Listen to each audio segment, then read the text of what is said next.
Seseorang berseru. Ning Jie secara alami melihat melalui niat Lin Bei. Sudah jelas bahwa dia ingin mati bersama dengannya, tetapi bagaimana mungkin kekuatan penghancuran diri melukai Ning Jie sekarang? Mati. Ning Jie meraung marah. Dan menghancurkan Ding Hai Shenzhen di tangannya langsung ke arah Lin Bei di udara. Pukulan tongkat ini dengan kekuatan bulan terang 3 bagian dan berkat seni guntur ilahi Tai bawahan. Sudah cukup untuk menghancurkan dunia dan membunuh orang kuat dengan level yang sama dalam hitungan detik. Tempat latihan yang besar mulai bergetar di bawah pukulan ini sehingga menyulitkan orang untuk berdiri dengan mantap. Pada saat Ding Hai Shenzhen hendak mengenai Lin Bei, seluruh tubuhnya meledak akibat benturan kekuatan besar dan jatuh ke tanah ke segala arah, tampak sangat menyedihkan. Namun tiba-tiba sesuatu yang aneh terjadi di langit, dan bola ajaib emas muncul dari tubuh Lin Bei yang hancur. Bola emas ini dikelilingi oleh rune misterius yang pada saat bersentuhan dengan Ding Hai Shenzhen milik Ningji, kekuatan besar itu menyebabkan bola emas itu bersinar lebih terang seketika dan kemudian lapisan retakan muncul di bola itu.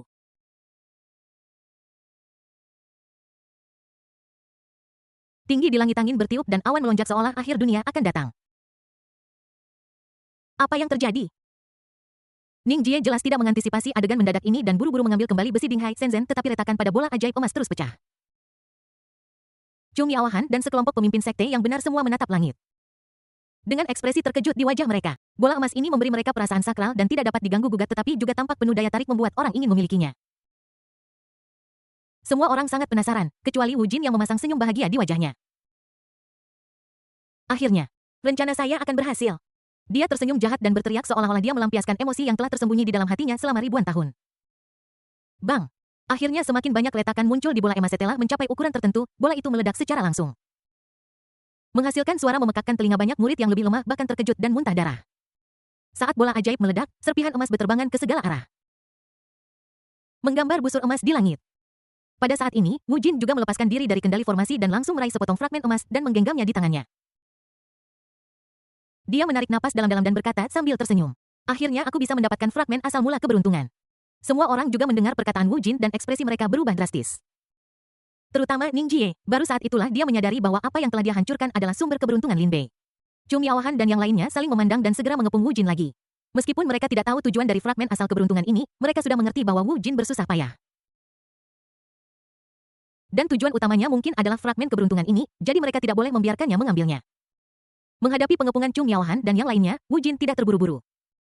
Dia melihat sekeliling ke semua orang dan berkata, kalian semua idiot, kalian tidak mengerti mengapa saya telah bekerja keras selama ribuan tahun, saya melakukan ini untuk kita semua. Untuk semua orang di dunia ini. Bab 307 Rencana Akhir Wu Jin Energi Tinggi. Mendengar perkataan Wu Jin, kepala sekte Tianjian tidak bisa menahan diri untuk mengutuk. Kau iblis, apakah kau akan memulai 2 perang penghancur dunia demi dunia ini, dan membuat orang-orang hidup dalam kesengsaraan? Sekelompok biksu yang saleh juga menyuarakan sentimen tersebut dengan marah pada saat ini. Benar, iblis ini jelas hanya melakukan ini untuk keinginan egoisnya sendiri. Siapapun bisa membunuh iblis seperti ini, rekan Taois. Mari kita bunuh iblis bersama hari ini.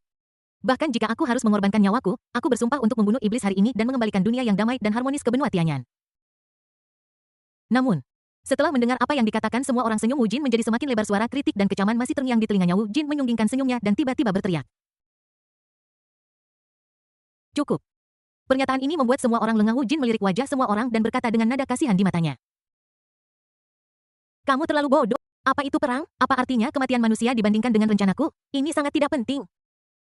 Dia berhenti dan melanjutkan dengan suara serak. Kalian semua sangat ingin tahu tentang apa rencana saya, kan? Jangan khawatir, saya akan memberitahu Anda. Tetapi sebelum itu, saya ingin bertanya kepada Anda. Sejak kelahiran benua Tianyan, banyak sekali orang kuat yang muncul. Tetapi apa hasil akhir mereka? Apakah mereka benar-benar naik menjadi abadi seperti yang dikatakan legenda?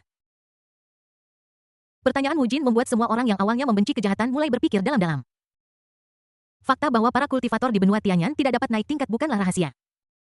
Kamu harus tahu bahwa bahkan seseorang sekuat kaisar manusia kuno tidak dapat melarikan diri dari takdir untuk tidak dapat naik tingkat dan akhirnya jatuh. Ketidakmampuan untuk naik telah menjadi misteri yang tak terpecahkan di hati setiap kultivator. Tidak ada yang tahu alasannya, tetapi selama puluhan juta tahun, orang-orang kuat yang tak terhitung jumlahnya terus mencoba. Tapi mengapa Wu Jin mengangkat pertanyaan ini? Apakah dia tahu jawabannya? Saat ini, semua mata para kultivator tertuju pada Wu Jinas seolah-olah mereka mengharapkan jawaban. Saat ini, mulut Wu Jin menunjukkan senyum jahat dan dia berkata perlahan. Karena dunia ini sama sekali bukan satu-satunya dunia. Ketika Wu Jin mengatakan ini, seluruh penonton terkejut. Apa? Dunia kita bukanlah satu-satunya dunia, bagaimana ini mungkin terjadi? Ya. Saya telah mempraktikkan Taoisme selama 100 tahun, tetapi ini adalah pertama kalinya saya mendengar pernyataan yang begitu konyol. Kami telah tinggal di sini selama beberapa generasi lalu, bagaimana mungkin ini bukan satu-satunya dunia? Omong kosong apa ini benar-benar omong kosong ini tidak masuk akal sesama Taois. Tolong jangan mudah tertipu oleh iblis ini. Semua orang tidak bisa tidak membahasnya beberapa bingung. Beberapa tidak mempercayainya tetapi kebanyakan terkejut. Bahkan Ning Jie yang cemas untuk memeriksa luka si Luo. Terkejut ketika mendengar kata-kata Wu Jin mengatakan bahwa ini bukan satu-satunya dunia bagaimana dia tahu. Atau mungkin dia juga seorang penjelajah waktu. Wu Jin jangan mencoba menipu orang dengan ucapan absurd seperti itu bahkan jika kau mengatakannya ke langit hari ini, kau tidak akan bisa lolos dari kematian. Chu Miaohan menghunus pedangnya dan berbicara dengan suara yang jelas. Sebagai pemimpin aliansi Tao, dia tidak akan pernah membiarkan Wu Jin merugikan keyakinan Tao semua orang dengan pernyataan seperti itu. Namun, Wu Jin tidak panik tetapi berkata perlahan. Aku tahu kamu tidak percaya tetapi itu tidak masalah. Aku punya bukti. Setelah mengatakan ini, dia mengeluarkan batu foto dan meletakkannya di udara sehingga gambar di atasnya dapat dilihat oleh semua orang. Sambil memproyeksikan gambar itu, dia berkata, kalian semua mungkin tidak tahu ini, tetapi 10.000 tahun yang lalu, saya adalah murid kesayangan Kaisar Manusia kuno. Saya melayani Kaisar Manusia dengan hormat selama ribuan tahun hingga suatu hari saya secara tidak sengaja menemukan catatan Kaisar Manusia. Catatan Kaisar. Mendengar kata ini, jantung Ning Jie tiba-tiba berdegup kencang. Dia telah membaca catatan Kaisar Manusia yang mencatat pengalaman Kaisar Manusia setelah dia melakukan perjalanan ke dunia ini dia tidak menyangka bahwa Wu Jin akan melihatnya. Lalu bukankah dia juga tahu tentang pengembara batu Kaisar Manusia? Wu Jin tidak melanjutkan pembicaraan, tetapi malah mengarahkan pandangannya ke gambar di batu foto yang sudah mulai diproyeksikan di udara, dan semua orang dari Sekte Abadi menonton pada saat yang sama. Adegan dimulai dengan Wu Jin membolak-balik catatannya, dan isi catatannya sangat jelas. Halaman pertama kosong, tanpa apapun di atasnya. Tertulis di halaman kedua nama Kaisar Manusia Yang Wei. Tanggal 18 November 2015 tahun ke-31 Raja Wu dari kalender Tianyan hari pertama perjalanan waktu. Saya melakukan perjalanan menembus waktu sambil mencuci kaki di klub. Saya tidak tahu di mana saya sekarang dan saya tidak tahu siapa yang melemparkan saya dari langit. Itu terjadi jatuh ke pemandian air panas tempat Ratu Wu sedang mandi. Ya, saya melihat Ratu telanjang, dan kemudian dia mengunci saya. Tapi harus saya katakan, sosok Ratu. Isi catatan itu ditampilkan sepenuhnya di depan semua orang meskipun hanya ada beberapa gambar pertama di batu fotonya, informasi yang terkandung di dalamnya cukup untuk mengejutkan semua orang dan mengubah tiga perspektif semua orang. Terutama kata, sepanjang, sangat menarik perhatian. Kaisar Manusia bukan berasal dari dunia ini. Ada dunia yang lebih luas selain dunia ini. Meskipun masih ada orang yang tidak percaya dengan gambar-gambar di batu itu. Wu Jin tidak lagi peduli, tujuannya telah tercapai, jadi dia melanjutkan. Anda telah melihat bahwa dunia ini sama sekali bukan satu-satunya dunia. Ini bahkan mungkin biji sesawi Sumeru milik orang lain atau dunia dalam buku cerita kita semua adalah boneka yang diciptakan oleh orang lain. Orang lain dapat memasuki dunia sekunder sesuka hati dengan melakukan perjalanan menembus ruang dan waktu tetapi kita terjebak di sini karena kita tidak dapat naik ke keabadian dan tidak bisa keluar. Aku ingin bertanya apakah kamu bersedia menerima ini? Begitu kata-kata ini diucapkan seluruh penonton terdiam. Tidak ada yang berbicara mereka semua menahan napas dan berpikir panik dalam benak mereka. Pandangan dunia banyak orang benar-benar terbalik pada saat ini sejumlah besar informasi dan tekanan tak terlihat membuat mereka mulai merasa sesak napas. Dan mereka tidak bisa menahan diri untuk duduk di tanah. Wu Jin tidak memberi semua orang waktu untuk bernapas dan terus membombardir mereka dengan informasi. Sebagai anggota dunia ini ketika saya mengetahui tentang ini. Saya tidak ingin menerimanya, tetapi setelah memikirkannya untuk waktu yang lama saya akhirnya tidak ingin menjadi hewan peliharaan orang lain di dalam sangkar. Saya ingin keluar dan melihat dunia yang lebih luas. Jadi saya mengkhianati Kaisar Manusia dan saya terus memprovokasi perang penghancur dunia hanya untuk mencari tahu siapa yang berasal dari dunia itu. Karena saya tahu bahwa orang-orang yang berasal dari dunia itu semuanya berbeda memiliki keberuntungan mutlak. Dan mampu menonjol di masa-masa sulit saya ingin membunuh mereka dan mengambil keberuntungan mereka. Wu Jin terdiam ketika dia mengatakan ini, lalu menatap Ning Jie dengan penuh arti. Senyum nakal muncul di sudut mulutnya, dan dia berkata. Dan kemudian buka pintu ke dunia lain. Bab 308 Realitas yang tidak dapat diterima. Melihat mata Wu Jin yang penuh hasrat. Ning Jie merasakan perasaan buruk di hatinya. Pada saat ini dia juga mengerti alasan mengapa Wu Jin melakukan ini termasuk memprovokasi perang dan merancang untuk menggunakannya untuk mencegah reaksi dari jalan surga yang membunuh Lin Bei dan menghancurkan sumber takdir. Semua ini adalah rencana Wu Jin. Dapat dikatakan bahwa dia memang memainkan permainan besar cukup besar untuk memungkinkan para pembudidaya benua Tianyan untuk melampaui dunia ini. Alasan mengapa orang-orang di dunia ini tidak bisa naik kemungkinan besar karena benua Tianyan adalah dunia di dalam buku. Ketika penulis menulis buku, dia tidak membuat konsep negeri dongeng, itulah sebabnya tidak ada seorang pun di benua Tianyan yang berhasil naik selama puluhan juta tahun. Jadi apa yang Wu Jin lakukan sekarang kemungkinan akan menimbulkan masalah serius. Jika Wu Jin benar-benar merebut takdir dan menerobos penghalang antara dua dunia untuk memasuki bintang biru, itu pasti akan menyebabkan badai berdarah di bintang biru. Anda harus tahu bahwa semua kultivator di benua Tianyan sangat kuat, dan mereka yang sekuat Qi Weiwei dan Wu Jin dapat melakukan apapun yang mereka inginkan di bintang biru. Tentu saja, orang-orang saleh yang kuat seperti Qi Weiwei tidak akan membunuh orang yang tidak bersalah secara membabi buta, tetapi iblis jahat seperti Wu Jin pasti tidak akan mematuhi hukum bintang biru, dan pasti akan membawa bencana bagi dunia. Memikirkan hal ini, Ning Jie tidak bisa menahan diri untuk tidak menggelengkan kepalanya. Dalam hal ini, dia tidak boleh membiarkan Wu Jin. Pada saat ini, setelah menerima informasi yang disampaikan oleh Wu Jin, suasana menjadi sunyi senyap. Sulit bagi semua orang untuk menerima kenyataan ini. Siapa yang bersedia mengakui bahwa mereka adalah hewan peliharaan yang terkunci di dalam kandang oleh orang lain atau karakter dalam novel yang diciptakan oleh orang lain, dan bahkan seluruh lintasan hidup mereka diatur sebelumnya? Bahkan orang-orang kuat dari berbagai sekte yang telah bertekad untuk membunuh Wu Jin terdiam pada saat ini. Mereka menatap ke langit, tenggelam dalam pikiran. Mereka tidak bersedia mempercayai kata-kata Wu Jin, tetapi gambar di batu itu tidak mungkin dipalsukan. Dan tidak seorang pun di benua Tianyan yang berhasil naik ke surga dalam puluhan juta tahun. Ini juga memberikan daya bujuk untuk kata-kata Wu Jin. Di dunia yang dirancang oleh orang lain, bagaimana orang-orang di dunia dapat melarikan diri dari kandang tanpa izin peranjang? Ini adalah kenyataan yang sulit diterima, tetapi kita harus menerimanya. Di arena seni bela diri, Qiyu Yuebai, yang sedang mengobati luka Si Luo menjadi bingung dan hampir menjadi gila. Untungnya, dia dengan cepat menenangkan diri. Melihat bahwa semua orang di tempat kejadian tidak lagi memiliki keinginan untuk bertarung, Wu Jin terus menggoda mereka. Jadi, karena kalian tidak ingin menjadi mainan orang lain, maka mari kita bekerja sama untuk menemukan pecahan-pecahan asal-usul takdir itu. Mari kita hancurkan dunia kecil ini bersama-sama dan memasuki dunia yang lebih luas. Bang! Begitu Wu Jin selesai berbicara, senjata di tangan murid abadi jatuh ke tanah. Ada keraguan bahwa pertahanan psikologisnya telah rusak dan dia telah berkompromi. Semakin banyak orang di tempat kejadian mulai menghela napas dan mata mereka mulai redup. Melihat adegan ini, Ning Jie harus mengakui bahwa retorika Wu Jin sangat berhasil dan telah menutupi hati tahu banyak orang. Tetapi dia tahu bahwa ini tidak bisa terus berlanjut dan dia harus mengambil tindakan untuk menghentikan Wu Jin. Dengan pemikiran ini, dia perlahan berjalan ke tengah arena seni bela diri, melihat sekeliling pada semua orang dan berkata dengan lantang. Semuanya, jangan lagi tertipu oleh Wu Jin. Terlepas dari apakah perkataannya benar atau salah, dia telah membunuh begitu banyak orang selama puluhan juta tahun terakhir dan menyebabkan banyak orang kehilangan tempat tinggal dan mengeluh. Jika Anda berkompromi dengannya sekarang, bukankah itu seperti setuju dengannya dan menentang jalan yang benar? Segera setelah kata-kata ini diucapkan, si pemimpi terbangun. Ketika semua orang sadar, mereka semua masih ketakutan. Jika pikiran mereka terus tenggelam, mereka akan dengan mudah merosot menjadi klan penyihir. Chung Yaohan juga maju untuk menenangkan orang dan berkata, "Rekan-rekan Taois, ikuti saya dan bunuh kejahatan bersama-sama." Sebagai pemimpin aliansi Taois, kata-kata Chung Yaohan masih memiliki banyak bobot. Banyak orang mengangkat senjata mereka dan bersumpah untuk membunuh Wu Jin. Melihat adegan ini, Wu Jin tidak panik, tujuannya telah tercapai. Yang harus dia lakukan selanjutnya adalah mengumpulkan fragmen asal keberuntungan yang tersebar di seluruh benua Tian yang kemudian dia bisa membuka kurungan dunia ini dan memasuki dunia yang lebih tinggi dan luas. Tepat ketika semua orang hendak menyerang, Wu Jin berubah menjadi bola kabut hitam dan melesat pergi. Suara Wu Jin yang menakutkan dan serak masih bergema di antara langit dan bumi. Keras kepala, Wu Jin pergi dan tidak ada yang mengejarnya. Adegan itu kembali sunyi. Apa yang baru saja mereka lihat dan dengar telah sepenuhnya menjungkir balikan kognisi banyak orang dan bahkan membuat mereka kehilangan diri sendiri. Kebanyakan orang duduk di tanah, menatap langit dengan mata kosong. Dan beberapa bergumam pada diri mereka sendiri seolah-olah mereka mengalami histeria. Ini bukan dunia nyata, ini bukan dunia nyata, ada dunia lain. Apakah kita benar-benar diciptakan? Mengapa kita terkunci di dunia ini? Mengapa kita tidak bisa naik ke surga? Apakah negeri dongeng legendaris benar-benar ada? Siapa yang bisa memberitahuku apa yang terjadi? Melihat adegan ini, Ning Jie juga larut dalam pikiran. Meskipun situasi sebenarnya persis seperti yang dikatakan Wu Jin, ada dunia yang lebih luas di luar dunia ini dan ini hanyalah dunia di dalam buku yang dibayangkan oleh orang lain. Dan bahkan orang-orang ini adalah orang-orang kertas di dalam buku.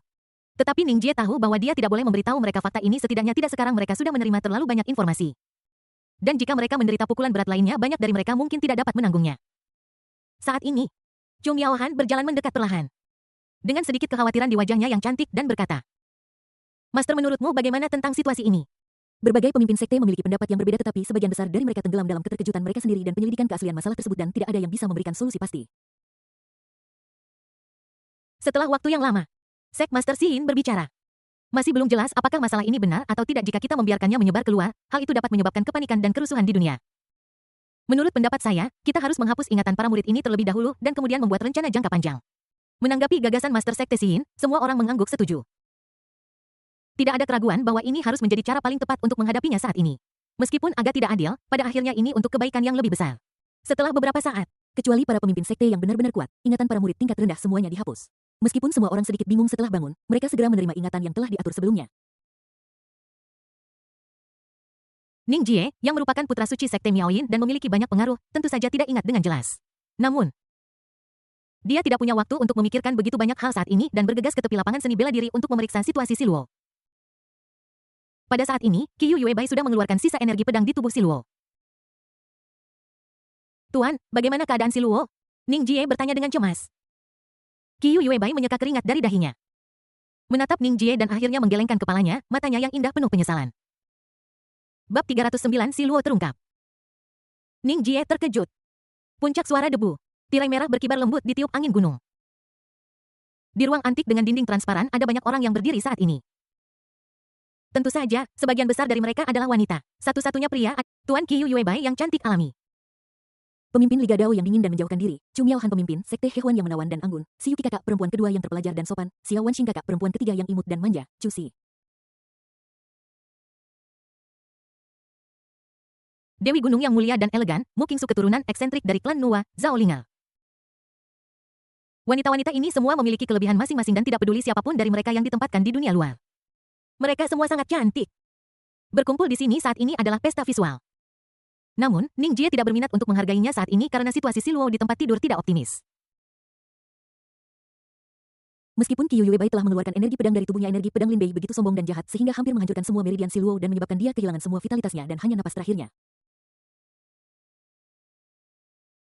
Setelah tetua paviliun pengobatan melihat dengan hati-hati. Ekspresinya menjadi sangat serius. Ning Jie bertanya dengan cemas. Bagaimana keadaan? Semua meridiannya hancur. Bahkan dewa pun tidak bisa menyelamatkannya. Saya telah menggunakan ramuan kelas atas untuk memperpanjang hidupnya tetapi itu hanya bisa bertahan selama 1/4 jam. Maaf. Mendengar ini hati semua orang tiba-tiba bergetar. Sekte Master Xin mengerutkan kening lebih era sementara Ning Jie agak enggan menerima kenyataan ini. Setelah menghabiskan waktu yang lama bersama, dia dan Si Luo telah menjalin hubungan yang dalam, tetapi sebelum mereka memiliki kesempatan untuk memperjelas hubungan ini, Si Luo bertemu dengan kemalangan ini. Pada saat ini, suasana di tempat kejadian sedikit menyedihkan. Qiu Yuebai mengambil kendi anggur dan menyesapnya, melirik Ning Jie dengan sudut mata indahnya. Sebagai guru Ning Jie, dan telah menghabiskan setiap hari dengan Ning Jie, dia dapat memahami apa yang ada di pikiran Ning Jie. Sama seperti semua orang memikirkan urusan mereka sendiri. Si Luo diranjang batuk 2 kali dengan lembut dan dia menjadi birahi. Xiao Luo, Si Luo. Semua orang saling melempar pandangan khawatir dan memanggil dengan lembut. Si Luo sangat lemah dan dia tersenyum dengan susah payah di wajahnya yang pucat. Semua orang ada di sini. Kita semua di sini bersamamu. Mata Sekte Master Xin sedikit berkaca-kaca. Dan dia menatap Si Luo yang berusaha bangkit dan berkata dengan tergesa-gesa, jangan bangun, kamu harus berbaring dan istirahat sekarang. Si Luo menggelengkan kepalanya sedikit. Ibu, aku tahu betul tubuhku sendiri, aku tidak akan bertahan lama, hidup dan mati ditentukan oleh takdir. Tidak perlu merasa sedih untukku. Saat berbicara, Si Luo mengarahkan pandangannya ke arah Ning Jie yang berada di antara kerumunan dan berkata perlahan. Aku ingin berbicara dengan kakak senior Ning sendirian. Mendengar ini semua orang dengan bijaksana berjalan keluar menyisakan waktu yang tersisa untuk Ning Jie dan Si Luo. Di dalam ruangan, Ning Jie menatap wajah Si Luo tidak tahu harus berkata apa untuk sesaat pada akhirnya. Si Luo berbicara lebih dulu. Kakakku ingin pergi ke tebing pengamatan bulan. Ya. Oke. Ning Jie mengangguk dalam-dalam kemudian dengan lembut mengangkat Si Luo dari tempat tidur dan menunggang tongkatnya menuju tebing mengamati bulan dengan kecepatan tercepat. Tebing pengamat bulan adalah tebing tertinggi di seluruh Sekte Miaoyin. Puncak tebing terbuat dari batu hijau sekilas pandang Anda dapat mengabaikan seluruh Sekte Miaoyin yang sangat indah. Terutama saat bulan terbit menyaksikan bulan di sini adalah pengalaman yang unik. Keduanya duduk berdampingan di atas batu bluestone dengan bangunan sekte di kejauhan terlihat jelas. Banyak burung bangau terbang dan udara ungu membubung. Ning Jie menatap langit biru jernih dengan tenang dan berkata, sayang sekali ini bukan malam hari. Kalau tidak kita masih bisa melihat bulan. Si Luo memiringkan kepalanya, mengubah nada bicaranya yang biasa berdebat dengan Ning Jie menjadi nada yang lebih feminin, dan berkata dengan lembut. Bukankah wajar jika ada penyesalan dalam hidup? Dia berhenti sejenak mengambil napas dalam-dalam, matanya berkedip. Dadanya naik turun seolah-olah dia mengalami pergumulan mental yang besar dan akhirnya dia mengumpulkan keberanian untuk mengatakan. Aku tahu waktuku akan tiba. Tetapi aku punya pertanyaan yang selalu ingin aku tanyakan kepada kakak seniorku. Ning Jie berbalik, menatap matanya, mengangguk dan berkata. Tanya. Saudara, apakah kamu bahagia? Sebelum Si Luo selesai berbicara. Ning Jie sudah tahu apa yang akan dia tanyakan dan menjawabnya secara langsung dan tegas. Aku menyukainya. Mendengar jawaban tegas Ning Jie, mata Si Luo yang awalnya redup berkilat dengan cahaya. Dia senang, tetapi juga sedikit tidak percaya. Lagi pula, Ning Jie sangat luar biasa. Dan ada begitu banyak wanita cantik di sekitarnya. Si Luo merasa bahwa dia tidak istimewa. Dia bertanya dengan ragu. Benarkah? Ning Jie melanjutkan. Tentu saja itu benar. Selama waktu kita turun gunung bersama untuk menangani urusan sekte dan menghabiskan waktu bersama siang dan malam, aku telah jatuh cinta padamu. Saya suka kepolosanmu dan saya suka setiap saat ketika kamu dan aku berdebat satu sama lain. Ning Jie berbicara tanpa henti. Dan pada saat ini kata-katanya tidak mengandung satupun pola tetapi dipenuhi dengan emosi murni. Si Luo mendengarkan dengan tenang dan senyum bahagia muncul di sudut mulutnya tanpa sadar. Dia tidak tahu bagaimana rasanya menyukai seseorang sebelumnya dan bahkan meminta nasihat kepada kakak senior Hexi, tetapi melalui interaksinya dengan Ning Jie, dia mengerti apa itu cinta. Setelah mendengarkan kata-kata Ning Jie, si Luo dengan lembut bersandar ke pelukan Ning Jie, merasakan detak jantung Ning Jie, dan berkata dengan gembira. Oke, kenapa kamu bicara begitu gombal? Kalau kamu terus bicara seperti ini, aku akan semakin enggan meninggalkan dunia ini. Kata-kata ini membuat orang merasa sedikit sedih. Ning Jie dengan lembut membelai rambut si Luo yang berantakan karena angin gunung di belakang telinganya. Pada saat ini, si Luo tiba-tiba mendongak dan berkata kepada Ning Jie. Bisakah kau mengabulkan satu permintaan terakhir? Apa saja? Kalau begitu cium aku. Si Luo mengatakan ini sambil tersenyum dan senyum cerahnya diwarnai dengan sedikit rasa malu. Kalimat ini membutuhkan banyak keberanian darinya tetapi dia tahu bahwa jika dia tidak mengatakannya dia tidak akan punya kesempatan. Ning Jie menatap si Luo dengan linglung. Dengan perasaan campur aduk di hatinya. Ditatap seperti ini oleh Ning Jie, si Luo membuatnya merasa sedikit malu dan buru-buru memalingkan kepalanya dan berkata. Lupakan saja. Ning Jie tidak mengatakan apa-apa lagi. Dia hanya memegang kepala si Luo dengan kedua tangannya dan mencium bibir ceri indahnya dengan dalam.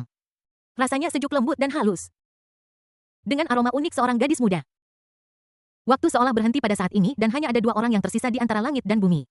Tidak diketahui berapa lama mereka berciuman sebelum perlahan-lahan berpisah. Perasaan halus yang dibawa oleh ciuman pertama gadis itu telah membuat tubuh si Luo merasa lemas dan lembut. Si Luo dengan senang hati bersandar di pelukan Ning Jie dan berkata perlahan. Kakak, tahukah kamu bahwa aku sebenarnya sudah lama menyukaimu? Tetapi aku tidak pernah memiliki kesempatan untuk memberitahumu, dan aku tidak berani mengatakannya, karena baik kakak senior Wanqing maupun kakak senior Cuxi di sekitarmu, mereka jauh lebih baik dariku.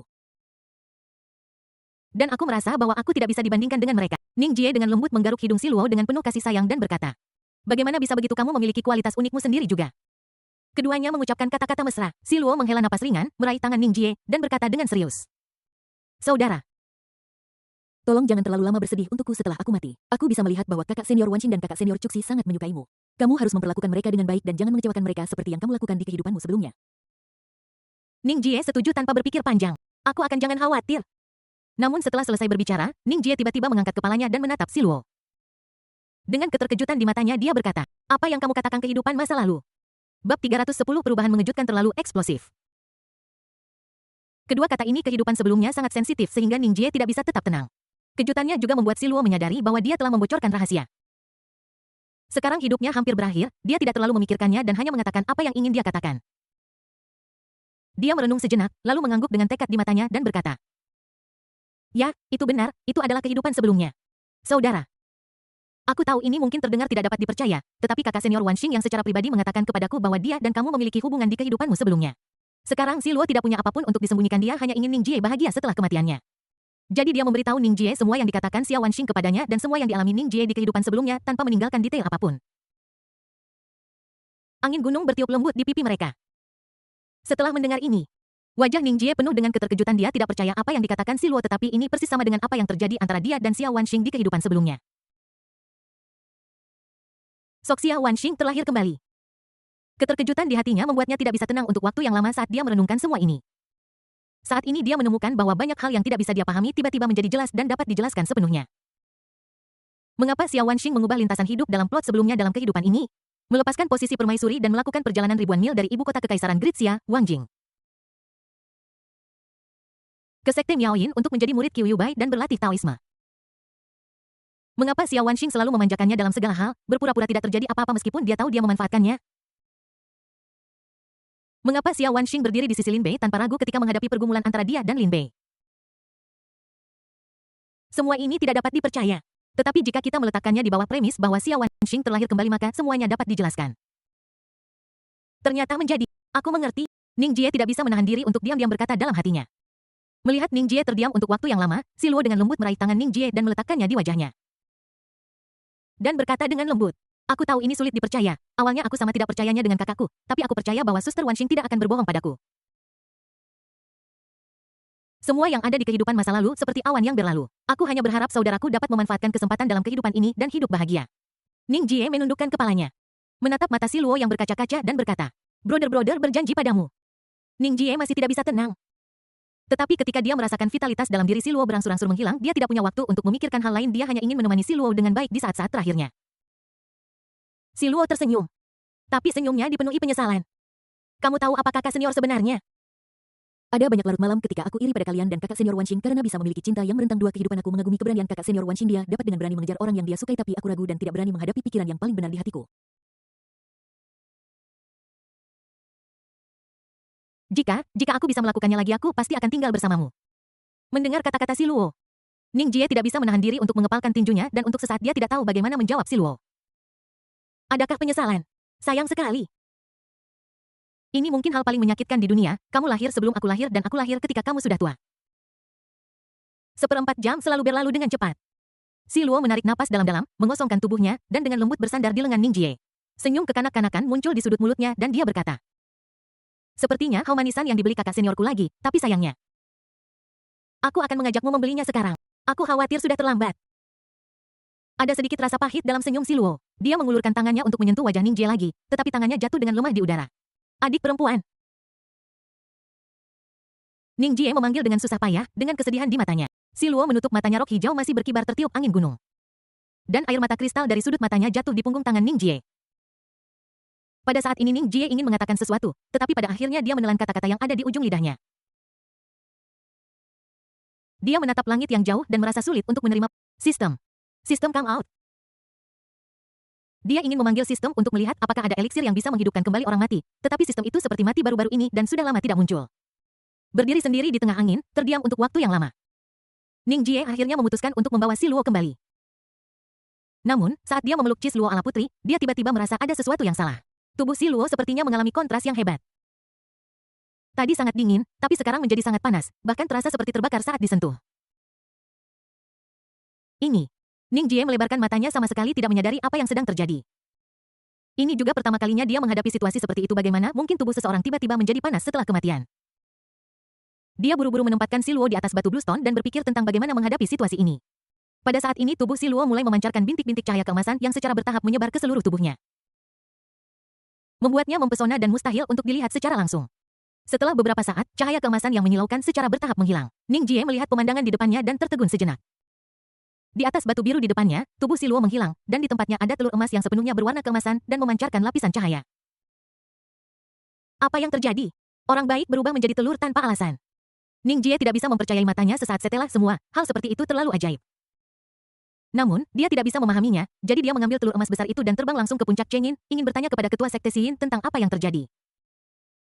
Saat ini, kerumunan belum bubar dan mereka semua tenggelam dalam kesedihan. Melihat Ning Jie bergegas dengan telur emas di lengannya, semua orang bingung. Sek Master Xin adalah orang pertama yang bertanya. Di mana Xiao Luo? Ning Jie tahu apa yang dimaksudkan oleh Sek Master Xin dan untuk sesaat dia tidak tahu bagaimana merespons. Dia hanya bisa menunjuk telur emas di lengannya dan berkata, di sini. Semua orang melihat telur emas itu dengan kebingungan di wajah mereka. Murid, apa maksudmu? Qiyu Yuebai juga bingung dan sama sekali tidak mengerti maksud Ning Jie. Ning Jie buru-buru menceritakan dengan tepat apa yang telah terjadi. Tetapi setelah mendengarkannya, wajah semua orang menjadi semakin bingung dan terkejut. Apakah orang berubah menjadi telur setelah mereka mati? Hal seperti itu akan sangat mengejutkan di seluruh dunia kultivasi. Ketua sekte Xin tidak bisa menyembunyikan keterkejutannya, dia meletakkan tangan telanjangnya di atas telur emas untuk merasakannya lalu mata indahnya bergerak saat dia berkata dengan tidak percaya. Sungguh vitalitas yang kuat. Tepat ketika semua orang bingung, Dewi Senshan yang berdiri di belakang kerumunan dengan lembut menyingkirkan kerumunan raut tidak percaya terpancar di wajahnya yang cantik dan berkata. Napas ini ada. Bab 310 membunuh Ning Jie. Napas. Ketika perhatian semua orang tertarik padanya sejenak. Ning Jie juga melihat Mu Qingsui terlebih dahulu. Meskipun Mu Qingsui tidak mengungkapkan identitasnya dan hanya mengatakan bahwa dia adalah seorang kultivator biasa, bagaimana mungkin Ning Jie tidak mengetahuinya? Sebagai ras kuno yang telah hidup dalam pengasingan sejak zaman kuno, adalah normal bagi klan abadi untuk mengetahui beberapa rahasia. Dan sekarang rahasia ini menyangkut kehidupan Si Luo, Ning Jie tidak bisa tidak merasa sedikit khawatir, dan bertanya dengan cepat. Aku ingin tahu apa yang peri ini tahu. Tolong beritahu aku. Melihat Ning Jie begitu cemas pada Si Luo, Mu Qingsu yang sedang memeluk kelinci di lengannya. Perlahan mengangkat kepalanya dan menatap Ning Jie, mata biru mudanya menawan dan dipenuhi dengan keanggunan tanpa akhir. Mu Qingsui menggigit bibirnya dengan ringan sebagai seorang wanita yang selalu mencintai Ning Jie. Dia sebenarnya tidak ingin melihat Ning Jie mengkhawatirkan wanita lain. Namun sebagai dewi yang baik hati, menceritakan segalanya dan menyelamatkan hidup adalah pilihan alaminya. Selain itu, aura ini memiliki hubungan yang erat dengan klan abadi. Setelah berpikir sejenak, Mu Qingsui berkata, ini cerita yang panjang. Tapi aku yakin bahwa aura yang dipancarkan oleh telur emas ini tidak diragukan lagi adalah aura Suzaku. Apa? Setelah mendengar apa yang dikatakan Mu Qingsui, semua orang tampak terkejut. Bagaimana ini mungkin? Suzaku adalah makhluk mitos dari zaman kuno. Ia belum muncul selama puluhan juta tahun. Bagaimana bisa muncul di tubuh Si Luo? Tangan Qiyu Yuebai yang memegang kendi anggur berhenti di udara, dia berkata dengan tidak percaya. Ning Jie juga merasa sulit untuk mempercayainya, karena Perubahan seperti itu terlalu besar. Bagaimana mungkin wanita bodoh seperti Si Luo ini terkait dengan makhluk mitos kuno seperti Suzaku yang telah menghilang selama puluhan juta tahun? Dia tidak bisa menahan diri untuk setuju. Ya. Ini sangat mustahilkan peri, apakah kau melihat sesuatu? Mu Kingsway tampaknya sudah menduga keraguan dari kerumunan. Dia dengan lembut membelai kelinci di lengannya dan berkata, aku tahu ini sulit dipercaya, tapi aku pasti tidak salah. Namun, alasannya melibatkan beberapa rahasia klanku yang tidak boleh diketahui orang luar, jadi aku tidak bisa memberitahumu. Tentu saja. Jika kamu benar-benar tidak mempercayainya, aku hanya bisa memberitahukan rahasia ini kepada salah satu dari kalian, tetapi orang itu juga harus menjaganya tetap rahasia untukku. Setelah mendengar ini, semua orang saling memandang. Banyak orang yang hadir berasal dari sekte Miaoyin yang telah bersama Si Luo siang dan malam, termasuk Xiao Wanxing dan Chu Xi. Semua orang peduli pada Si Luo dengan tulus. Jadi mereka tidak keberatan dengan perkataan Mu Kingsway. Pada saat ini, ketua sekte Yin maju dengan tegas dan berkata, Nona, kenapa kau tidak memberitahuku? Aku berjanji sebagai pemimpin sekte Miaoyin bahwa aku tidak akan pernah mengungkapkan sepatah kata pun kepada siapapun. Untuk Si Luo Master Sekte Yin juga sangat cemas. Namun, Mu Kingsway menatap ketua sekte Yin dengan sedikit nada meminta maaf di matanya dan berkata dengan lembut. Maafkan aku ketua sekte Yin, aku sangat percaya pada karaktermu. Tetapi aku sudah memiliki kandidat yang cocok dalam pikiran. Orang yang tepat siapa itu? Mu Kingsway perlahan berbalik. Mengangkat jari-jari putihnya yang ramping yang sedang membelai kelinci di lengannya menunjuk ke arah Ning Jie dan berkata. Itu dia. Melihat Mu Kingsway memilih Ning Jie, semua orang sedikit bingung. Entah itu pemimpin aliansi Taois Chu Miaohan, pendekar pedang mabuk Qiu Yuebai yang terkenal di benua itu. Atau pemimpin sekte Miaoyin, Si Yin, masing-masing dari mereka adalah orang yang bermoral tinggi dan harus dipercaya. Tapi Mu Kingsway secara tak terduga memilih Ning Jie. Apa yang terjadi? Bahkan Ning Jie sendiri sedikit terkejut, tetapi karena terburu-buru dia tidak bisa berpikir terlalu banyak dan hanya bisa dengan cepat menyetujui. Terima kasih peri. Karena mempercayaiku putra suci sekte Miaoyin, aku tidak akan mengatakan apa-apa lagi, mari kita bicara di tempat lain. Setelah mengatakan itu Ning Jie memanggil kuali kaisar manusia dan memasukinya bersama Mu Kingsway. Menyaksikan kedua orang itu memasuki kuali kaisar manusia hanyalah hal yang sangat biasa, tetapi pada saat ini Qiu Yuebai mengepalkan kendi anggur di tangannya. Dengan beragam pikiran di benaknya. Sebagai seorang wanita dan wanita yang sangat kuat pada saat itu dia memiliki intuisi yang sangat tajam. Dia selalu merasa bahwa tatapan yang diberikan kultivator wanita misterius ini kepada muridnya, Ning Jie, sangat aneh. Itu adalah perasaan yang tak terlukiskan. Sekarang wanita itu tiba-tiba apakah ada alasan yang tidak diketahui di balik ini? Dibandingkan dengan kebingungan Qiu Yuebai, ekspresi di wajah Chu Xi dan Si Yuki secara mengejutkan konsisten, perasaan tanpa senyum maupun tawa. Saat ini, mereka berdua berpikir dalam benak mereka bahwa mereka harus menginterogasi Ning Jie secara menyeluruh setelah masalah ini selesai untuk mencari tahu apa hubungan antara wanita misterius ini dan Ning Jie. Tentu saja, saat menghadapi bajingan seperti Ning Jie. Cara terbaik untuk menyiksanya tentu saja diranjang. Dengan cara ini, tidak perlu khawatir Ning Jie tidak akan mengatakan yang sebenarnya.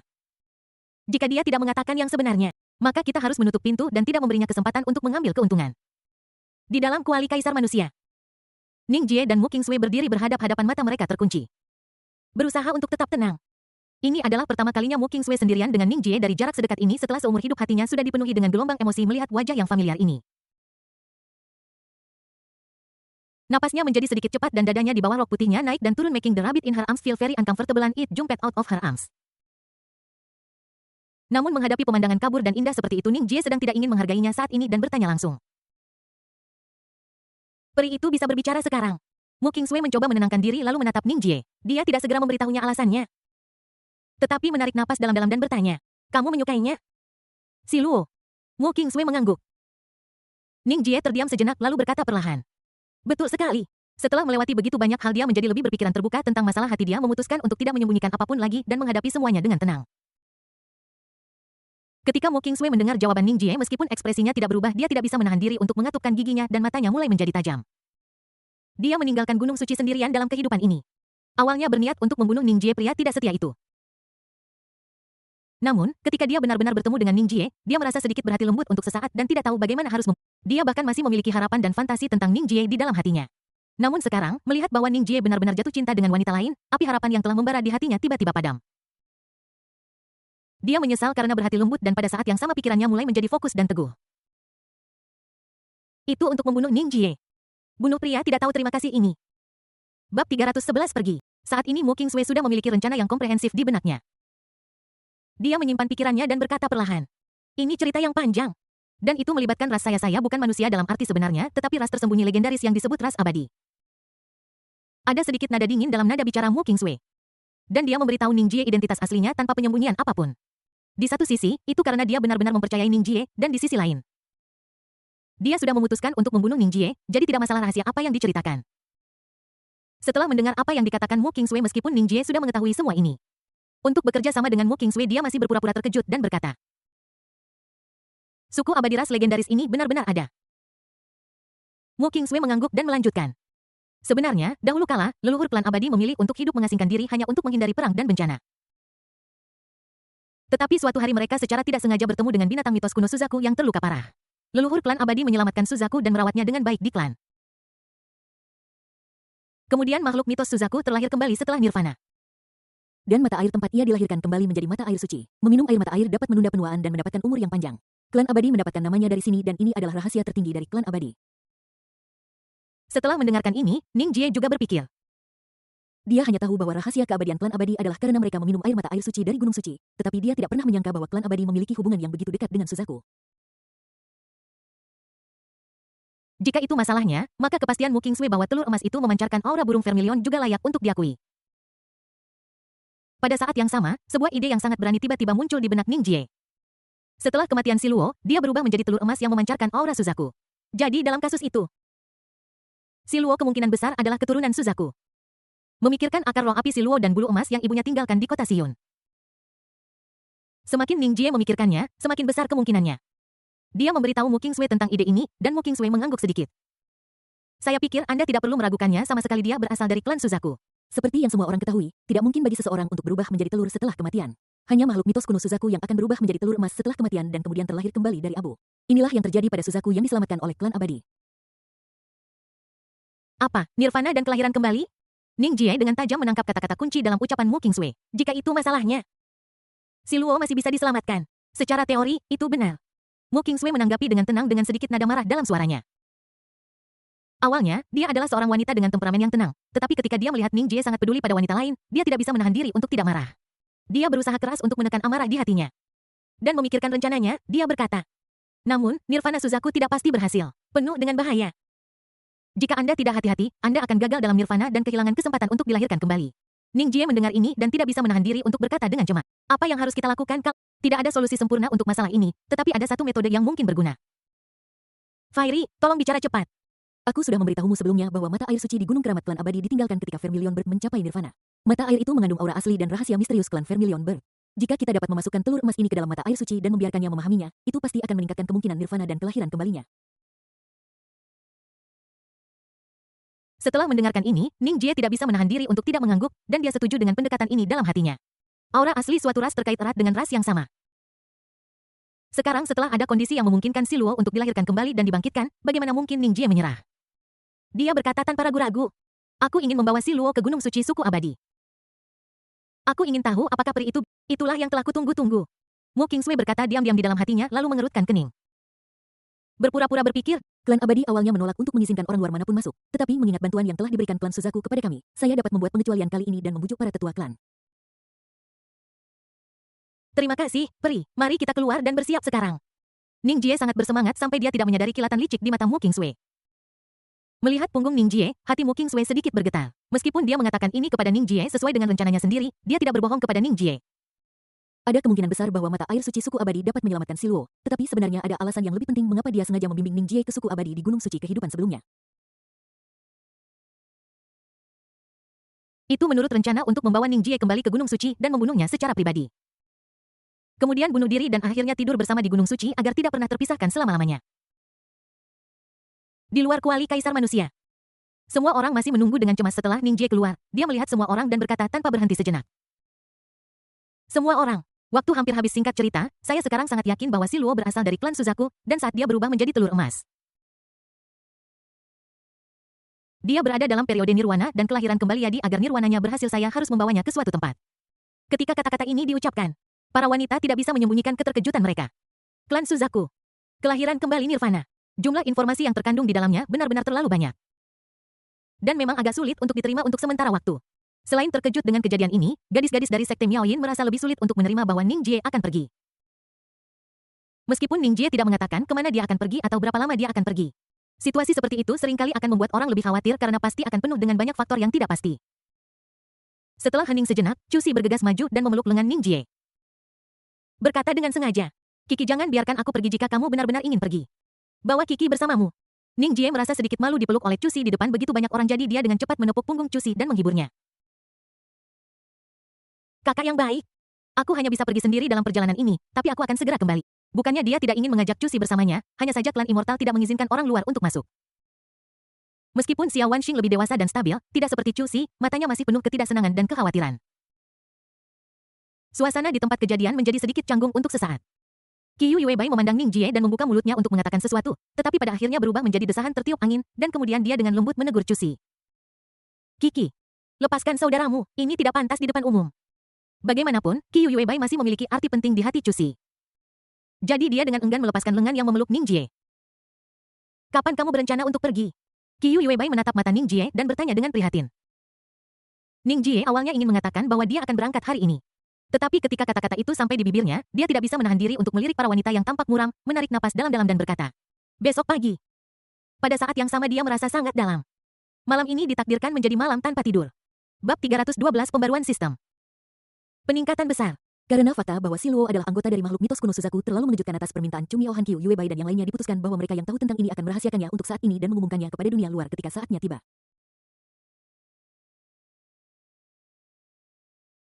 Tetapi berita bahwa Ning Jie akan meninggalkan Sekte Miaoyin menyebar ke seluruh Sekte Miaoyin. Lagi pula, dia sekarang adalah putra suci dari Sekte Miaoyin dan dia juga memberikan kontribusi besar dalam mengalahkan serangan klan penyihir. Oleh karena itu, orang-orang lebih menyukainya dan setiap gerakannya menarik perhatian banyak orang. Menanggapi hal ini, Ketua Sekte Xiyin hanya mengumumkan kepada publik bahwa Ning Jie baru saja turun gunung untuk mencari pengalaman. Namun, Ning Jie menutup telinga terhadap diskusi di luar saat ini karena dia memiliki hal yang lebih penting untuk dilakukan. Sistem yang telah lama terdiam akhirnya hidup kembali. Sistem. Ning Jie menutup pintu dengan rapat dan memanggil dengan ragu-ragu. Begitu Huaying jatuh, panel emas tiba-tiba muncul di depannya. Ini membuat Ning Jie sedikit tidak nyaman untuk sementara waktu. Anda tahu sebelum ini, panel sistem masih berwarna biru tua. Sistem sepertinya sudah menebak apa yang akan ditanyakan Ning Jie selanjutnya dan menjelaskannya terlebih dahulu. Karena inang menghancurkan asal mula keberuntungan. Arah asli dari peristiwa tersebut dibelokkan. Sistem telah ditingkatkan secara otomatis ke versi 30. Sistem ini akan membantu Inang dalam mengumpulkan fragmen-fragmen yang tersebar dari asal mula keberuntungan dan menjadikan Inang satu-satunya anak dari pesawat. Versi yang ditingkatkan diaktifkan untuk pertama kalinya. Selamat kepada Inang karena telah menerima paket hadiah aktivasi X1 untuk dibuka. Penjelasan sistem membuat Ning Jie sedikit bingung untuk sesaat. Bagaimana bisa sistem sialan ini tiba-tiba meningkatkan diri tanpa pemberitahuan sebelumnya? Namun, menghancurkan sumber keberuntungan memang merupakan masalah yang rumit, dan itu jelas bukan niat awalnya. Awalnya dia hanya ingin membunuh Lin Bei, tetapi dia tidak pernah menyangka bahwa Lin Bei di bawah hasutan Wu Jin sebenarnya akan menyerang si Luo. Ini membuatnya sangat marah, sehingga dia menyerang terlalu keras mengakibatkan kehancuran sumber keberuntungan. Tapi sepertinya semua ini setelah perhitungan Wu Jin, dan Ning Jie sekarang telah menemukan segalanya. Wu Jin secara tidak sengaja mengetahui tentang perjalanan waktu dari catatan Kaisar Manusia dikombinasikan dengan fakta bahwa benua Tianyan tidak dapat naik. Dia menyimpulkan bahwa benua Tianyan hanyalah dunia yang diciptakan oleh orang lain, dan ada dunia yang lebih luas di luarnya. Oleh karena itu, dia bekerja keras untuk menciptakan klan penyihir, dan telah merencanakan selama puluhan juta tahun, mencoba membunuh putra takdir dunia ini. Namun, dia sendiri takut dimusnahkan oleh reaksi dari Dao Surgawi. Jadi dia diam-diam mengatur agar seorang penjelajah yang juga memiliki keberuntungan dan tidak terlalu dibatasi oleh Dao Surgawi dunia ini untuk melawan putra keberuntungan dan membunuhnya. Namun, dia sendiri menuai keuntungan dan memperoleh sumber keberuntungan dan kemudian mendapatkan pengakuan dari jalan surga. Dan akhirnya menerobos dunia ini. Wu Jin ini benar-benar punya metode yang bagus. Ning Jie tidak bisa menahan diri untuk tidak menghela nafas setelah puluhan juta tahun perencanaan dan bersembunyi. Akhirnya dia berhasil seperti yang dia inginkan. Namun pada saat yang sama, sebuah hal tak terduga terjadi, yaitu Ning Jie terlalu kuat dan dia menyerang terlalu keras, secara langsung menghancurkan sumber keberuntungannya. Ning Jie percaya bahwa Wu Jin pasti tidak akan menyerah dan apa yang dia lakukan sekarang pasti mencari pecahan asal mula keberuntungan di seluruh dunia. Lagi pula hanya setelah mengumpulkan asal mula keberuntungan yang lengkap dia bisa mendapatkan pengakuan dari Dao Surgawi dan menerobos dunia ini. Tapi Ning Jie tahu betul dalam hatinya bahwa dia tidak boleh membiarkan Wu Jin berhasil. Lain halnya bintang biru kemungkinan besar akan menderita bencana yang dahsyat. Bintang biru adalah rumah asalnya dan dia memiliki perasaan yang mendalam terhadapnya. Ning Jie tidak akan pernah membiarkan orang jahat seperti Wu Jin menghancurkan. Oleh karena itu, dia harus menemukan semua fragmen asal keberuntungan sebelum Wu Jin. Sekarang sistem 30 telah menyatakan bahwa ia akan membantunya menemukan fragmen keberuntungan yang memang agak. Dengan bantuan sistem, Ning Jie percaya bahwa efisiensinya dalam menemukan fragmen asal keberuntungan akan jauh lebih tinggi. Memikirkan hal ini, Ning Jie menyapu depresi di hatinya dan mendapatkan kembali kepercayaan dirinya. Dan berkata langsung, buka dan aktifkan paket hadiah. Gigit. Selamat kepada tuan rumah karena telah memperoleh metode rahasia kultivasi tulang tertinggi catatan kekuatan magis yang dahsyat dari alam yang tidak diketahui. 3 tingkat secara total jika Anda mengolahnya hingga sempurna Anda dapat memasuki alam abadi. Kekuatan mistis. Murid ilahi yang dapat menghancurkan ilusi catatan kemampuan aneh dari dunia tak dikenal dengan bantuan murid ilahi. Seseorang dapat melihat semua ilusi di dunia dan memancarkan cahaya ilahi untuk memusnahkan segalanya. Paket peningkatan pengalaman budidaya skala besar tanda kali 1 untuk digunakan. Melihat seri hadiah ini, bahkan Ning Jie yang memiliki informasi lengkap terkejut. Wow, mereka semua adalah kekuatan magis yang dahsyat dari dimensi yang tidak diketahui. Dari mana sistem mendapatkan ini? Untuk sesaat, Ning Jie sedikit penasaran tentang identitas sistem. Orang kuat mana yang bisa mendapatkan kekuatan dan keterampilan magis yang luar biasa dari berbagai dimensi yang tidak diketahui? Tanpa ragu sedikit pun, dia mengumpulkan semua hal ini bagaimanapun juga, jika dia tidak menerima manfaatnya, dia akan menjadi bajingan. Gunakan paket peningkatan budidaya skala besar. Ning Jie mengatakan langsung bahwa dia akan meninggalkan sekte, dan krisis yang akan dia hadapi secara alami akan jauh lebih banyak daripada di dalam sekte, jadi dia harus meningkatkan kekuatannya secepat mungkin.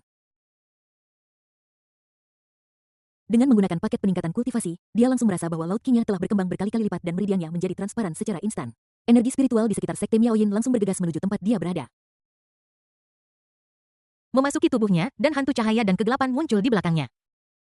Ini adalah gambar Dharma yang hanya bisa dimiliki seseorang pada tingkat transformasi spiritual. Ketika penyerapan energi spiritual mencapai puncaknya, Ning Jie merasa seolah-olah belenggu tertentu di tubuhnya tiba-tiba terbuka. Pikirannya menjadi sangat jernih dan tubuhnya menjadi lebih kuat. Di bawah dampak besar kekuatan spiritual, semua pakaian di tubuhnya hancur menjadi debu, memperlihatkan kulit perunggu yang kuat dan perut six-pack yang jelas. Tentu saja, bagian yang lebih jelas sudah jelas. Meskipun terlihat agak tidak sopan saat ini, Ning Jie tidak peduli. Lagi pula, tidak ada seorang pun di ruangan itu. Dan sekarang setelah pertempuran dengan klan penyihir, semua orang sibuk dengan tugas mereka masing-masing. Mustahil bagi seseorang untuk tiba-tiba mendorong pintu ke kamarnya, kan? Dia mengepalkan tinjunya, merasakan kekuatan tubuhnya yang dahsyat, dan tidak bisa menahan senyum.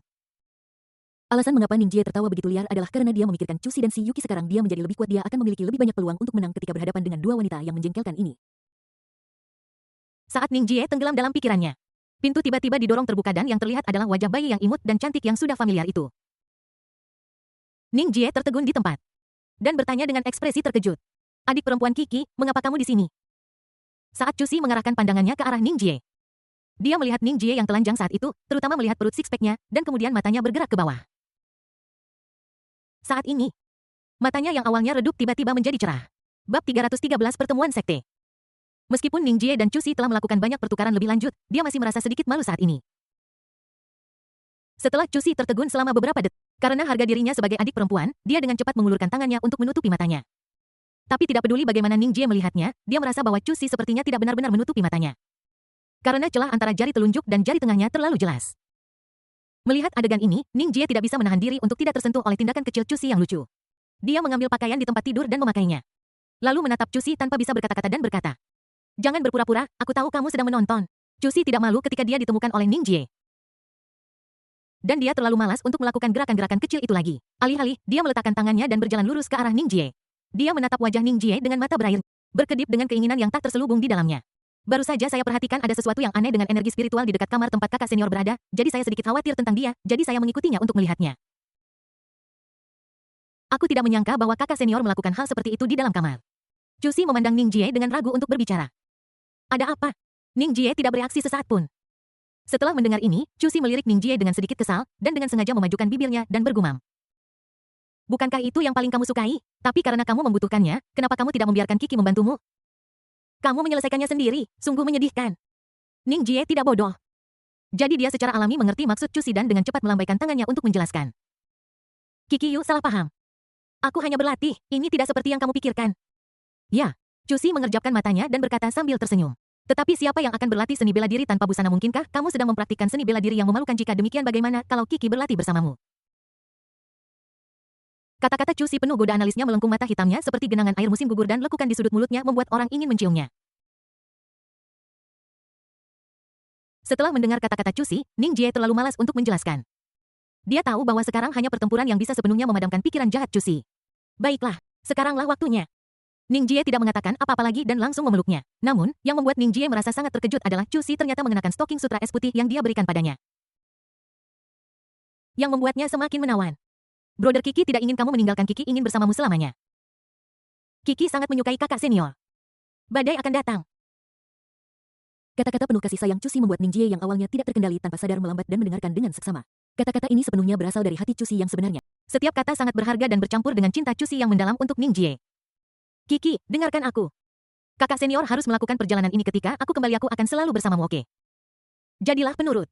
Nada bicara Ning Jie juga melembut, dia benar-benar enggan meninggalkan Cusi, kau tahu.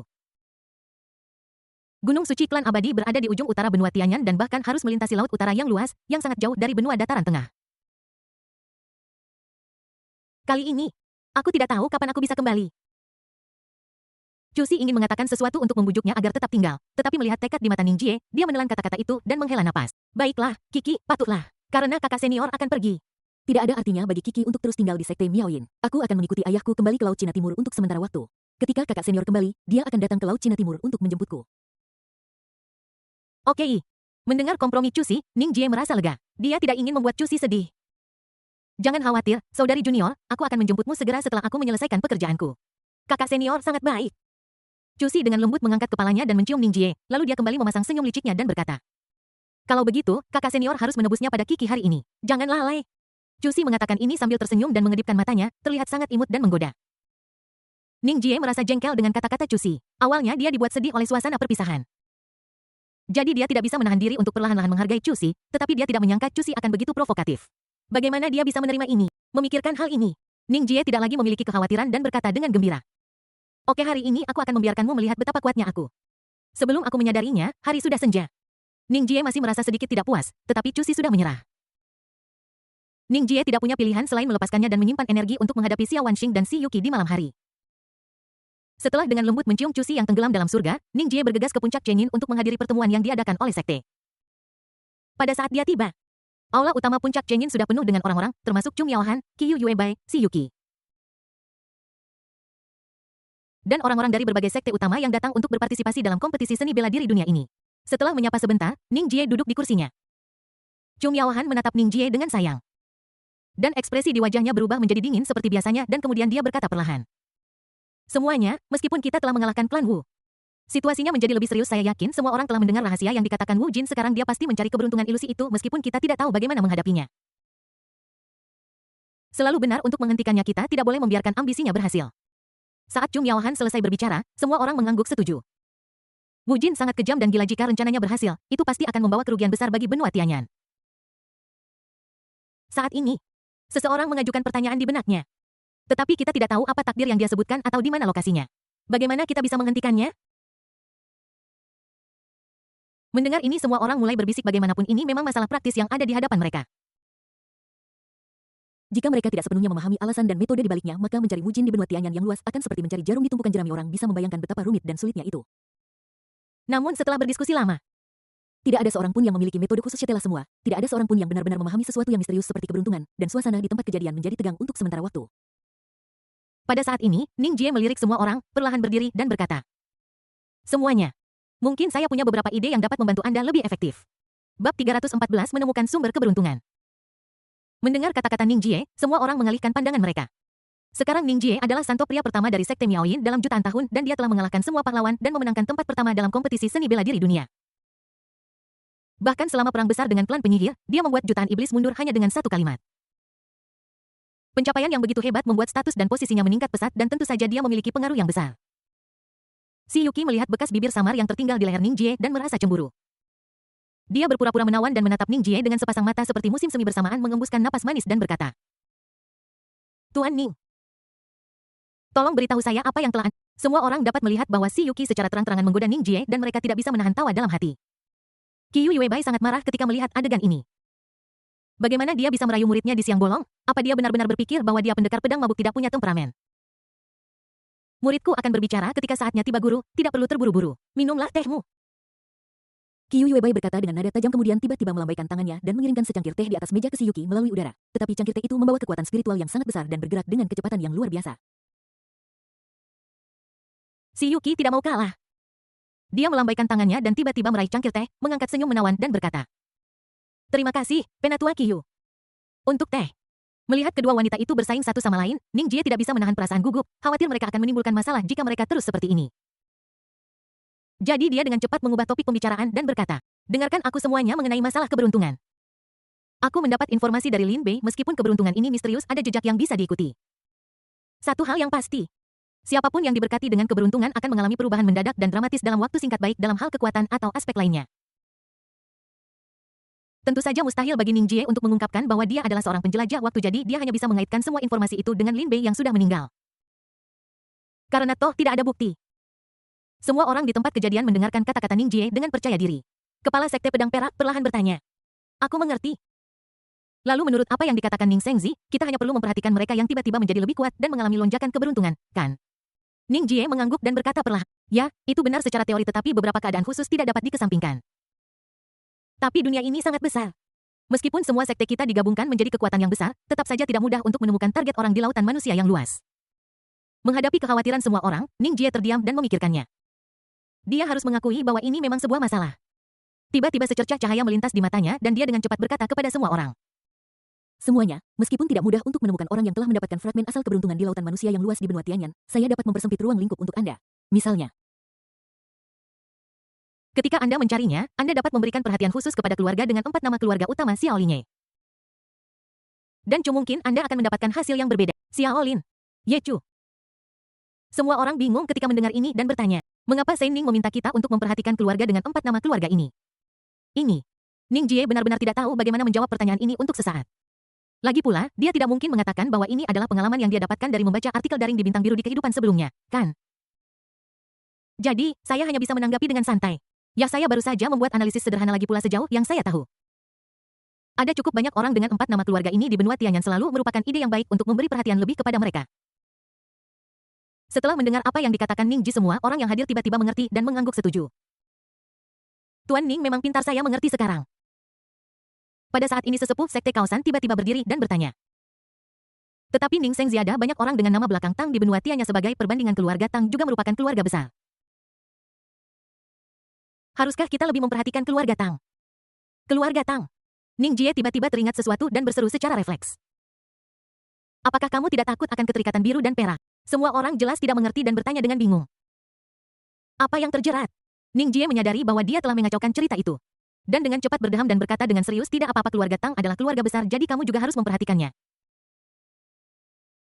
Setelah menangani masalah besar ini dengan benar, langkah selanjutnya adalah Chung Yaohan dan yang lainnya mengatur dan mendistribusikan tugas untuk sekte-sekte besar di masa depan. Ning Jie agak bosan, jadi dia mulai bertukar pandang dengan si Yuki. Si Yuki berkata sambil tersenyum. Adik kecil Bao ini sudah belajar mencuri makanan, ya? Terungkap oleh kata-kata si Yuki. Ning Jie tidak bisa tidak mengingat pertempuran sengit dengan Chu Si di kamar barusan. Sekarang dia telah memasuki alam inkarnasi, kebugaran fisiknya telah meningkat pesat, dan untuk sesaat Chu Si memohon ampun dan menyerah. Tetapi selingkuh adalah sesuatu yang tidak dapat diakui oleh pria. Ning Jie berpikir bahwa si Yuki sedang mencoba untuk meledaknya, jadi dia berkata dengan tenang. Bagaimana bisa adikku tersayang menuduh seseorang yang tidak bersalah begitu saja? Si Yuki melirik bekas lipstik di leher Ning Jie, tetapi dia terlalu malas untuk membahas masalah ini, jadi dia mengirim pesan suara saja. Berhenti bicara omong kosong. Beritahu saya kapan kamu akan datang menemuiku malam ini. Melihat si Yuki mengambil inisiatif, Ning Jie tidak bisa menahan perasaan sedikit bersemangat. Setelah berpikir beberapa saat, dia berkata, ini lebih baik daripada jam yang buruk. Sebagai ahli manajemen waktu, Ning Jie telah membuat rencana lengkap untuk malam ini. Tidak perlu pergi ke tempat Chu Si setelah semuanya mereka bersenang-senang di sore hari. Dan dia takut dia akan terluka jika dia pergi lagi. Adapun guru dan Xiao Wanxing, saya harus pergi ke sana tentu saja, jadi saya hanya bisa menempatkan si Yuki terakhir. Bagaimanapun, si Yuki lebih sulit untuk ditaklukkan dan membutuhkan lebih banyak waktu. Namun, si Yuki jelas tidak puas dengan jadwalnya. Dan berkata dengan bibir merah yang mengerucut, oh, jika kita datang pada tengah malam, hanya akan ada 2 jam hingga fajar. Saya khawatir itu tidak akan cukup bagi suster untuk menikmati dirinya sendiri, kan? Ning Jie mendengar ini dan tidak membantahnya, malah. Dia tersenyum penuh arti dan berkata, saudari perempuanku tersayang, apakah kamu mengerti bahwa kesombongan membawa pada kejatuhan? Aku bukan lagi orang yang sama seperti dulu. Aku harap kamu tidak meminta ampun terlalu cepat malam ini. Bab 315, tidak ada etika bela diri, serangan menyelinap. Pertemuan sekte berakhir dan Ning Jie tampak sedikit lelah. Ini semua salah si Yuki, dia memang seorang penyihir. Jahat sekali. Jika dia tidak sedang rapat, Ning Jie pasti sudah memberi si Yuki makanan yang enak saat itu juga. Setelah menyimpan pikirannya, Ning Jie ingin menghampiri dan mengatakan beberapa patah kata kepada gurunya, Qiu Yuebai. Tetapi dia melihat Qiu Yuebai dan ketua sekte Xiyin bergegas pergi tanpa tinggal lama. Yang membuat Ning Jie sedikit penasaran. Namun, memikirkan banyaknya urusan sekte sekarang, dan berpikir bahwa guru pasti sedang menangani masalah sepele, Ning Jie memutuskan untuk menemukannya nanti. Setiap bagian dari sekte itu sibuk dan mereka yang datang untuk berpartisipasi dalam kompetisi seni bela diri dunia telah pergi satu demi satu, sementara Ning Jie berjalan di jalan batu biru seperti orang yang santai.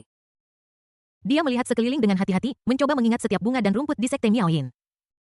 Bagaimanapun, dia telah tinggal di sini begitu lama dan masih memiliki beberapa perasaan untuk itu. Dia akan melakukan perjalanan panjang dan tidak tahu kapan dia bisa kembali. Ketika saya kembali lagi, apakah semuanya akan berubah? Hello Holy-san. Para murid Sekte Miaoyin yang lewat menyapanya dengan hormat. Ini membuat Ning Jie merasa sangat bahagia dan dia membalas dengan senyuman. Halo. Beberapa alis mereka melengkung dan mereka berkata dengan bercanda, Guru Sein, Anda terlihat sangat tampan hari ini. Kakak senior sangat menyukaimu. Sebagai tanggapan, Ning Jie hanya tersenyum dan pergi dengan santai. Dia langsung menuju gunung belakang puncak Chengyin, di mana terdapat hutan bambu ungu yang tak berujung. Angin gunung bertiup dan dedaunan bambu saling bergesekan, menghasilkan suara gemerisik yang membuat orang merasa tenang.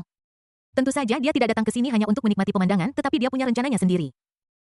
Ada lautan bambu yang luas di sekeliling. Ning Jie berhenti di hutan bambu dan melihat sekeliling. Pada saat ini, pedang panjang tiba-tiba menyerang dari belakangnya. Cahaya pedang seputih salju menembus atmosfer dan daun bambu yang berjatuhan tertiup angin di jalur pedang panjang itu dengan mudah terbelah dua oleh ujung pedang yang tajam. Sekarang Ning Jie adalah seorang ahli di alam transformasi roh. Dan persepsinya menjadi berkali-kali lipat lebih kuat. Tentu saja, dia bisa merasakan pedang panjang yang menyerang dari sudut aneh di belakangnya. Namun, Ning Jie tidak terburu-buru. Dia berdiri di sana dengan tenang, seolah-olah dia tidak memperhatikan apapun.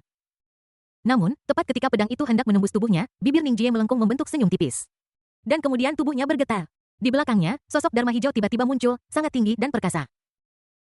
Gigitan. Dharmakaya tiba-tiba melambaikan tangannya dan langsung menggenggam pedang perak yang menyerang, membuat pedang itu seperti dijepit oleh tang dan tidak bisa bergerak maju sedikit pun. Melihat serangan itu gagal, sesosok tubuh tiba-tiba muncul di kedalaman hutan bambu dan menghunus pedang dalam sekejap mata. Ning Jie berbalik perlahan dan melihat seorang pria berkemeja hijau bersandar di bambu hijau tidak jauh dari sana. Rambutnya diikat tinggi di belakang kepalanya dengan janggut yang terlihat jelas di wajahnya. Dia memiliki rumput ekor anjing di mulutnya, tampak sedikit sinis. Dia memegang pedang panjang di lengannya, tampak seperti seorang ksatria yang gagah berani. Orang ini adalah Wuming, murid dari Sekte Master Sihin. Setiap kali dia melihat pria aneh ini, Ning Jie tidak bisa menahan tawa. Dia hanyalah orang aneh. Ning Jie berjalan ke arahnya perlahan dan berkata sambil tersenyum. Kamu tidak mengikuti etika bela diri, kamu akan melancarkan serangan diam-diam. Kanan. Wuming masih bersandar pada bambu hijau, menunduk ke tanah, menggumam. Ini bukan serangan menyelinap, aku hanya ingin berdebat denganmu. Pada titik ini, Wuming berhenti. Dan kemudian melanjutkan, tetapi aku tidak menyangka bahwa kamu telah menguasai Dharma Image dan memasuki alam transformasi spiritual. Kalau begitu, tidak mungkin untuk melawanmu. Ning Jie tersenyum dengan tenang dan berkata, sebenarnya, aku sudah menguasai alam Dharma di tahap Naschen Soul. Kamu. Wuming tidak bisa lagi menahan diri. Dan tiba-tiba menatap Ning Jie dengan marah berkata, sungguh tidak manusiawi. Dia benar-benar tidak tahu bagaimana menggambarkan Ning Jie yang aneh. Kecepatan kultivasi dan bakatnya terlalu menakutkan, tapi yang membuatnya paling marah bukanlah ini, melainkan Ning Jie terlalu sok. Contohnya, kalimat barusan memamerkan diri secara tidak kentara. Sial. Benar-benar menyebalkan. Ning Jie secara alami memperhatikan senyum kecut di wajah Wuming. Jadi dia berjalan menghampirinya, menepuk bahunya dan berkata, baiklah, aku tahu kau punya hati yang ingin pamer. Jadi saya datang ke sini untuk memberitahu Anda bahwa saya akan segera meninggalkan Sekte Miaoyin untuk perjalanan panjang dan mulai sekarang tidak seorang pun di Sekte Miaoyin akan mencuri perhatian Anda. Ketika Wuming mendengar ini, matanya langsung berbinar dan dia berkata dengan terkejut. Sungguh. Tentu saja dan saya juga bisa mengajari Anda metode berpura-pura keren yang telah saya temukan. Mendengar Ning Jie mengatakan ini, tubuh Wuming tidak bisa menahan diri untuk tidak gemetar yang cukup untuk menunjukkan betapa menariknya metode berpura-pura keren yang diringkas oleh Ning Jie bagi Wuming. Tapi dia dengan cepat tenang, menatap Ning Jie dan berkata, apa yang kamu rencanakan? Wuming tahu bahwa jika seseorang menunjukkan kebaikan padamu tanpa alasan apapun, dia adalah pengkhianat atau pencuri. Pintar, aku punya permintaan. Bibir Ning Jie melengkung membentuk senyum dan matanya tertuju pada Wuming. Namun saat berikutnya, Wuming melihat senyum aneh di wajah Ning Jie dan merasa ada sesuatu yang salah. Dia mundur 2 langkah dan mengerutkan kening. Apa yang akan kamu lakukan? Bahkan jika kamu adalah putra suci sekte, aku tidak akan menjual tubuhku. Baiklah, Ning Jie langsung tahu bahwa orang ini telah salah paham dan berkata sambil tersenyum. Jangan khawatir, aku tidak tertarik pada pria. Aku di sini hanya untuk memintamu melakukan satu hal, yaitu selama periode setelah aku pergi, kamu harus memantau salah satu murid sekte luar, dan mencoba pergi setiap hari. Kata-kata Ning Jie membuat Wuming bingung. Dia tidak mengerti mengapa Ning Jie memintanya untuk memantau murid luar setiap hari, jadi dia bertanya. Kenapa? Ning Jie tentu saja tidak akan memberitahunya alasan di balik ini, dia hanya berkata perlahan. Jangan khawatir tentang mengapa selama kamu melakukan apa yang aku akan mengajarimu cara bersikap keren, kurasa kamu tidak akan menolakkan. Wuming menelan ludah dan mengangguk. Oke, aku janji padamu, tapi kamu harus memberitahuku siapa nama murid luar itu, kan? Ning Jie bertemu pandang dengan Wuming dan berkata perlahan. Ye Chen. Bab 316-108 cara untuk pamer. Wuming jelas tidak familiar dengan nama Ye Chen. Dan dia bahkan tidak tahu bahwa ada orang bernama Ye Chen di sekte itu. Namun, Ning Jie tahu betul bahwa ketika dia menekan Lin Beihe, dia secara tidak sengaja bertemu dengan Ye Chen yang berada di sekte luar. Awalnya, Ye Chen hanyalah seorang murid biasa, tetapi namanya terlalu mencolok. Namun setelah pemeriksaan yang cermat, Ning Jie menemukan bahwa keberuntungannya sangat biasa dan dia bukan putra keberuntungan, jadi dia tidak terlalu memperhatikannya.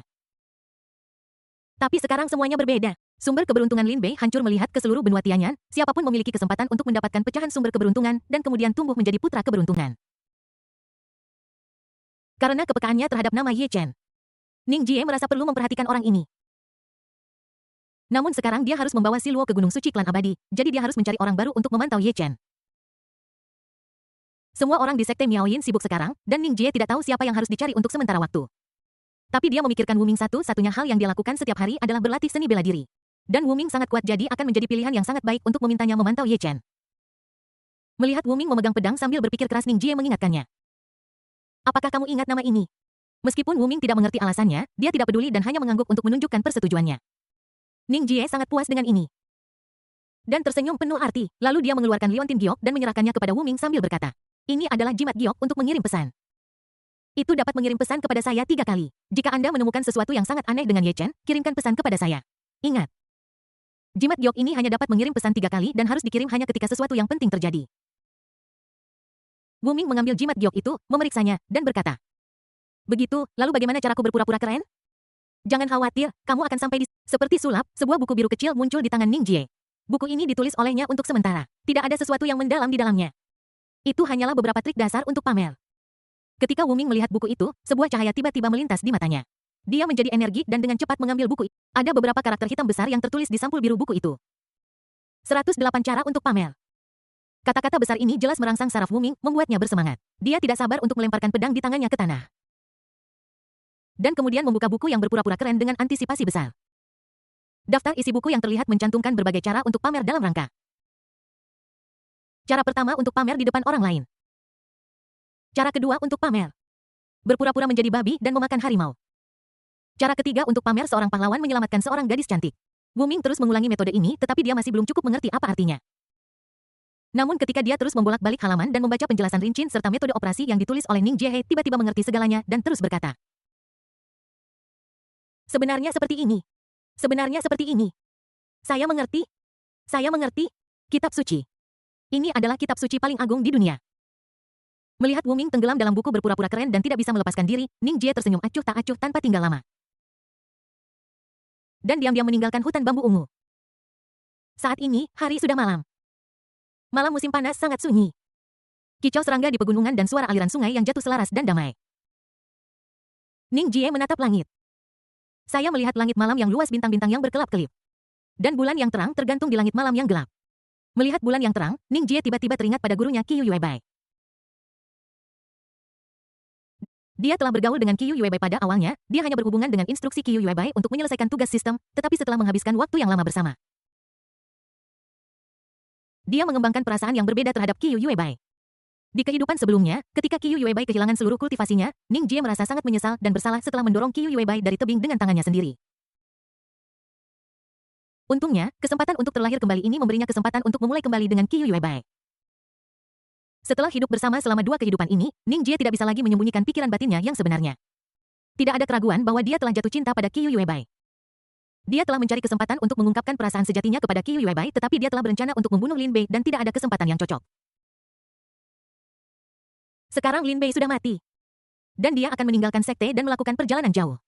Ning Jie merasa bahwa jika dia tidak menemukan kesempatan untuk mengungkapkan pikirannya kepada Qiyu Yuebai, dia tidak tahu kapan itu akan terjadi.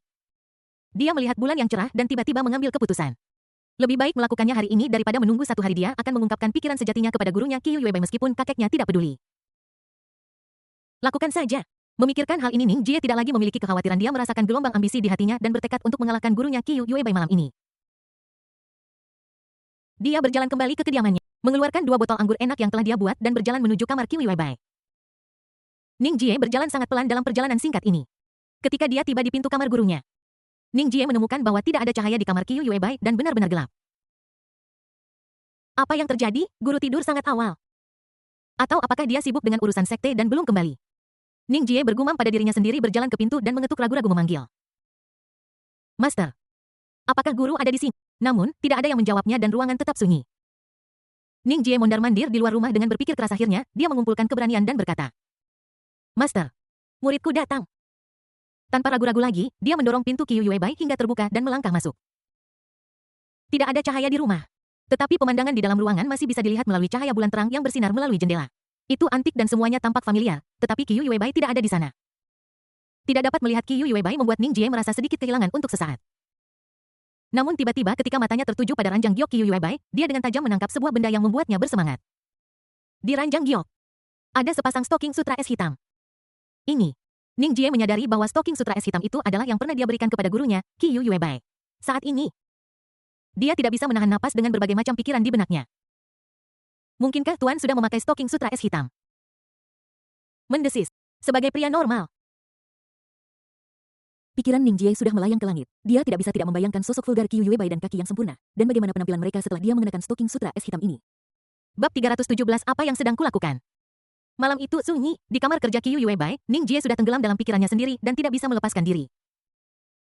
Dalam keadaan tren, Ning Jie tiba-tiba mengambil stoking sutra es hitam yang diletakkan Qiu Yuebai di ranjang giok lalu menundukkan kepalanya dan mengendusnya dengan lembut. Namun di saat yang sama Ning Jie tiba-tiba sadar. Melihat stoking sutra es hitam milik tuannya di tangannya dan kemudian melihat gerakan yang sedang dilakukannya, dia tidak bisa menahan diri untuk tidak gemetar ketakutan dan berkata, Brengsek, apa yang sedang kulakukan, mengapa aku merasa begitu mesum? Ning Jie dengan cepat melemparkan kembali stoking sutra es hitam ke ranjang giok, lalu buru-buru berjalan keluar dari kamar Qiu Yuebai. Menutup pintu dan duduk di tangga di luar pintu dengan sebotol anggur di tangannya. Meskipun Ning Jie duduk tegak saat ini, berusaha sekuat tenaga untuk bertingkah seperti seorang pria terhormat. Jantungnya masih berdetak sangat cepat. Dia tidak bisa tidak memikirkan kembali saat dia mencium kaus kaki sutra es tuannya. Semakin dia memikirkannya, semakin dia merasa seperti orang mesum. Namun lambat laun dia melepaskannya. Bagaimanapun Qiu Yuebai adalah wanita yang dia sukai dan itu normal untuk melakukan hal-hal aneh dengan barang-barang wanita yang dia sukai. Ya, itu benar, itu normal. Setelah menjelaskan dirinya dan menenangkan diri, Ning Jie akhirnya tenang dan diam-diam menghela nafas. Tapi sejujurnya, Tuan pasti diam-diam mencoba stoking sutra es hitam yang kuberikan padanya, jika tidak, bagaimana mungkin ada aromanya pada mereka? Memikirkan hal ini, Ning Jie tidak bisa menahan senyum penuh arti di wajahnya. Alangkah baiknya jika Tuan bisa memakainya secara langsung dan menunjukkannya suatu hari nanti. Ning Jie sudah menunggu di luar rumah Qiu Yuebai. Dengan angin gunung bertiup lembut, dia memikirkan berulang-ulang dalam benaknya apa yang akan dia katakan kepada gurunya ketika dia melihatnya nanti. Namun, saat ini Qiu Yuebai masih berada di ruang rahasia puncak Chen Yin. Dan bersamanya adalah Master Sekte Yin. Qiu Yuebai sedang menghadapi lingkaran sihir kuno dengan mata sedikit tertutup. Tangan rampingnya terus mencubit formula sihir yang rumit dan dia memasukkan formula sihir ini bersama dengan kekuatan spiritualnya sendiri ke dalam lingkaran sihir. Saat dia terus menyempurnakan, sisik hijau terus berputar di lingkaran sihir. Warna hijau pada sisik secara bertahap memudar dan digantikan oleh warna emas muda yang memancarkan tekanan luar biasa. Qiu Yuebai sendiri telah menghabiskan banyak energi spiritualnya dalam memurnikan sisik, menyebabkan wajahnya yang semula cantik kini menunjukkan raut lelah. Alisnya sedikit berkerut, dan dahinya ditutupi butiran-butiran keringat halus. Sekte Master Yin yang berdiri di sebelahnya melihat raut wajah Qiu Yuebai dan berkata dengan khawatir. Adik junior, sisik pelindung hati ini tidak dapat disempurnakan dengan sukses dalam semalam. Kamu telah membuang begitu banyak energi spiritual dan pikiranmu untuk menyempurnakannya. Yang dapat merusak fondasimu. Qiu Yuebai memperlambat gerakannya dan berkata perlahan. Tidak apa-apa, pengkhianatku akan meninggalkan Sekte Miao Yin besok. Meskipun dia cukup kuat sekarang, dia pasti akan dikalahkan jika bertemu Wu Jin. Jadi, aku harus berhasil memurnikan sisik pelindung hati ini malam ini dengan cara ini. Bahkan jika dia dikalahkan, dia tidak akan menderita terlalu banyak kerugian dan dapat mundur dengan aman. Sek Master Yin menghela nafas dan menggelengkan kepalanya, dan tidak mencoba membujuk Qiu Yuebai lagi. Dia sangat mengenal adik perempuannya, dan tahu pikiran sebenarnya Qiu Yuebai. Tidak peduli kapan, selama itu karena Ning Jie. Dia akan melindungi dan membantu Ning Jie terlepas dari keselamatannya sendiri. Karena orang yang paling dia pedulikan adalah Ning Jie. Setelah menghela napas, Master Sekte Yin berjalan di belakang Qiu Yuebai. Perlahan mengangkat tangannya dan perlahan-lahan menyuntikkan kekuatan spiritualnya sendiri ke dalam tubuh Qiu Yuebai. Qiu Yuebai secara alami dapat merasakan apa yang dilakukan oleh ketua Sekte Yin dan sedikit kejutan melintas di mata indahnya saat dia berkata. Kakak senior. Kamu. Namun sebelum dia bisa menyelesaikan kata-katanya, Sekte Master Yin menyela dan berkata. Aku kakak seniormu. Jadi tidak perlu bersikap sopan karena kamu sudah memutuskan untuk melakukannya. Aku akan membantumu, ini juga membantu Si Luo. Bagaimanapun perjalanan Ning Jie adalah untuk Si Luo. Dengan bantuan Master Sekte Yin, Qiu Yuebai merasa sedikit lebih rileks. Dia mengambil kendi anggur dengan satu tangan dan menyesap sambil bercanda berkata. Skala pelindung hati ini adalah harta paling berharga dari Sekte Miao Yin kami. Kali ini adalah kesepakatan yang bagus untuk anak ini, Ning. Ketua Sekte Yin berkata dengan tidak senang. Kamu juga mengatakan bahwa itu adalah hal yang baik bahwa guru tidak membiarkanmu menjadi kepala sekte Miaoyin. Kalau tidak, aku khawatir kamu akan memberikan sekte Miaoyin kepada Ning Jie. Mendengar ini, mereka berdua tersenyum pada saat yang sama. Namun, jangan lupa bahwa Junior Sister sedang berlatih sutra hati gadis giok. Jika Anda tidak berhati-hati terhadap reaksi dari 7 emosi sekarang, Anda sangat mencintai Ning Jie, Anda harus memperhatikan masalah ini. Mendengar pengingat dari ketua sekte Xiyin, Qiyu Yuebai merenung sejenak, lalu tersenyum dengan tenang. Jangan khawatir, kakak senior aku tahu apa yang terjadi. Hei, aku benar-benar tidak tahu apa yang bagus dari anak ini Ning Jie. Kalian berdua terobsesi sekali dengan kekuatan. Qiyu Yuebai bergumam sambil memikirkan kekuatan Ning Jie di dalam hatinya. Dan kemudian dia menunjukkan senyum puas. Menurutnya, seluruh tubuh Ning Jie penuh dengan kekuatan yang membuat mereka berdua bahagia. Puncak Dewi di luar pintu. Ahcu. Ning Jie, yang sedang duduk di tangga di luar pintu, tiba-tiba bersin dan tidak bisa menahan diri untuk bergumam. Siapa yang memikirkanku selarut ini? Dia mendongak ke langit malam bulan sudah berada di titik tertingginya, tetapi Qiyu Yuebai masih belum kembali. Ning Jie tidak bisa menahan diri untuk mengerutkan kening dan berpikir dalam hatinya.